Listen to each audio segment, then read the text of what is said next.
Islam melarang, kita dilarang oleh Nabi kita tidur menjelang maghrib, betul? Bukan karena nanti ketindihan setan, bukan ya. Secara medis diketahui bahwa orang yang kebiasaan tidur antara asar sampai maghrib itu akan menurunnya daya tahan tubuh.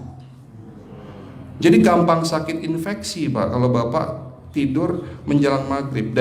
Kalau sekali lagi setelah sholat subuh gampang pikun, aliran darah ke otak itu tersumbat, ya, jadi stroke penyakitnya. Tapi kalau tidur setelah asar sebelum maghrib, itu daya tahan tubuh kita akan menurun. Materi terakhir ini 6 langkah praktis, ya, Bapak bisa lakukan di rumah mulai hari ini. Langkah pertama, mulai hari ini jangan makan malam Pak.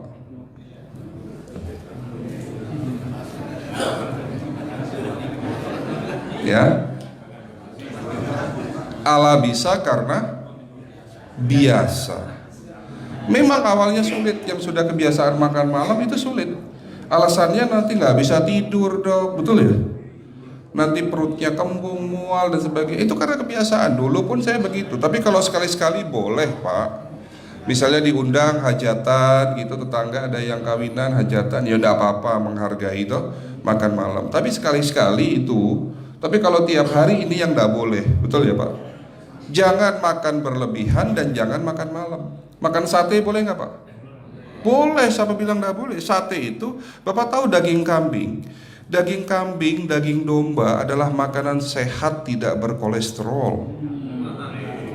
Yang kolesterol itu lemaknya Pak. Tapi kalau Bapak makan daging murni, dagingnya tok, ya sehat Pak. Yang nggak boleh itu santannya. Jadi makan gulai itu jangan, kalau gulai sate aja udah, ya, ataupun dibuat apalah, dibuat empal, ya. Oke, itu yang pertama.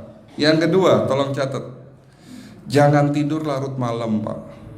Batasan tidur jam berapa Pak? Jam 11 paling telat. Jadi jam 10 harus sudah tidur. Kenapa? Apa penjelasan medisnya? Orang yang tidur di atas jam 11 akan terganggu fungsi livernya Pak. Dimana liver kita ini fungsinya banyak, ya, ada 500 fungsi liver loh Pak. Fungsi jantung ada berapa Pak? Fungsi jantung 1. Fungsi jantung tugasnya untuk mompa darah. Fungsi ginjal ada berapa? 2. Absorpsi dan filtrasi.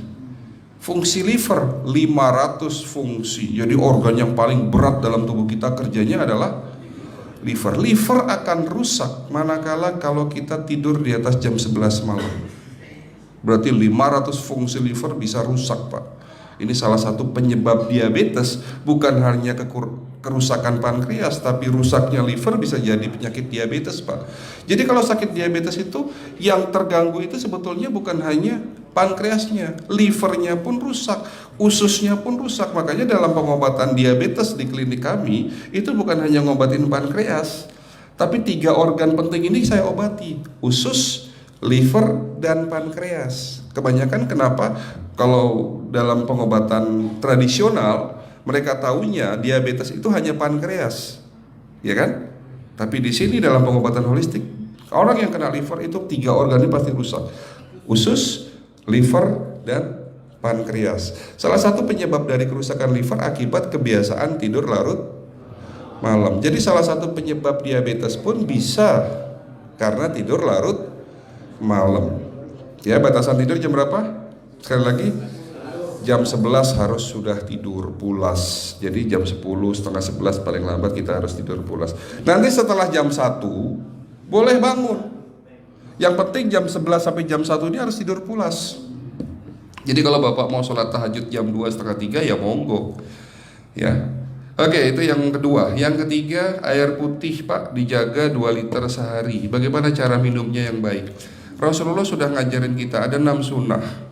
Harus duduk, pakai tangan kanan, seteguk demi seteguk, membaca basmalah di saat minum, diakhiri dengan alhamdulillah, kan begitu.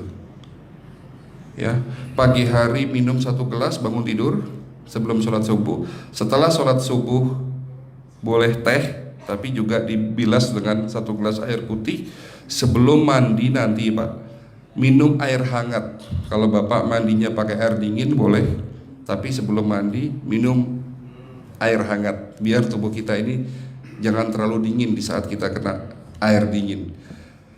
Sampai maghrib pastikan 2 liter sudah masuk dalam tubuh kita.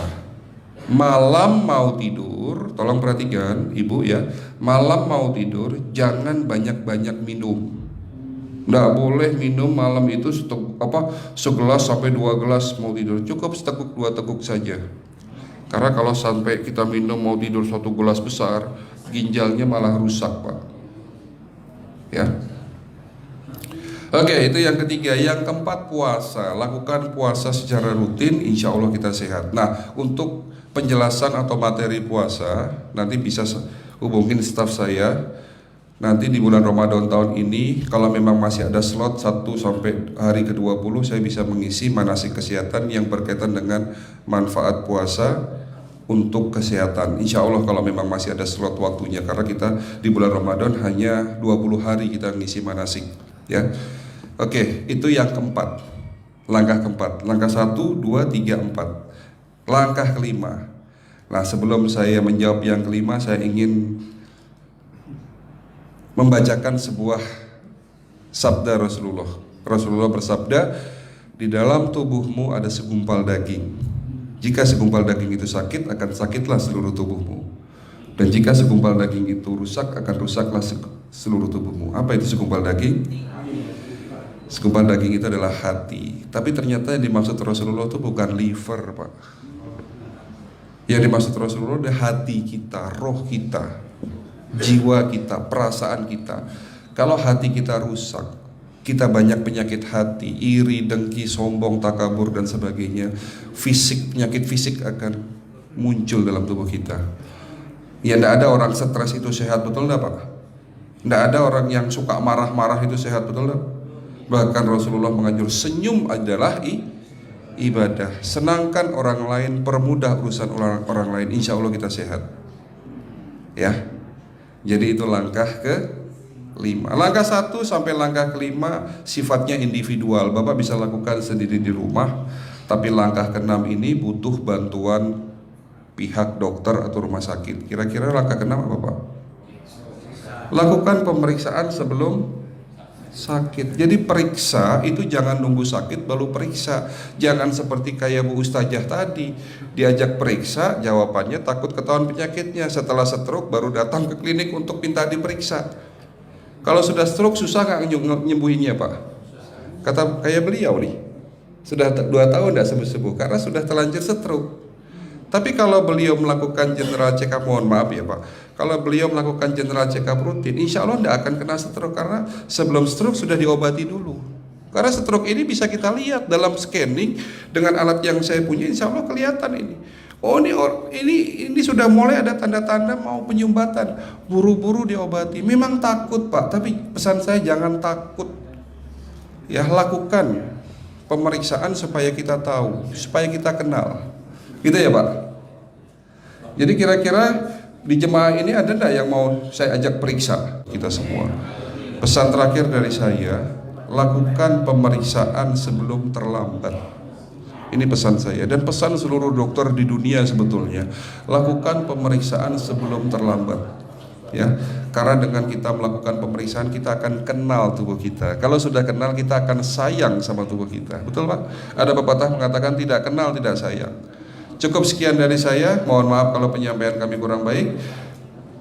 Akhirul kalam, wabillahi taufiq wal hidayah. Wassalamualaikum warahmatullahi wabarakatuh.